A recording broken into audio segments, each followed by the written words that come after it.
As ransomware has gotten more prevalent and more vicious, more opportunity for outright destruction of data and the possibility for double extortion schemes, where do we stand in 2020, 2022, 2023 on the decision to be made about establishing connection and what have you?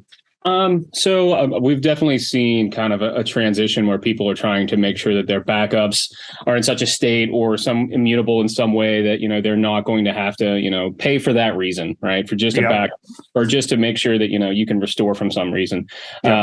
Now, negotiate or not negotiate, I don't think it will ever be just a simple yes or no. I think it's always going to be kind of an actual question where, it's a risk base for the company. If you're going to be down for 10 days, even if you got the decryptor and you're trying to get things back up and operational, and you're losing millions of dollars a day, I mean, depending on what you have to do, you might just have to figure out do I pay or do I not pay based off of something that's going to make sense for your company. Now, obviously, OFAC sanctions and things of that nature, and even in that part, it's just another fine essentially to get things through it. But, I do think a lot of times nowadays, whether it's insurance or external counsel or things of that nature, they might just have you negotiate just to be able to, or start that connection just to be able to kind of stall a little bit to see if can get that time frame moved out a little bit, so you have some wiggle room to be able to figure that out. So making some connections up front aren't bad, but I mean, we're even seeing what some people call triple extortion and things of that nature,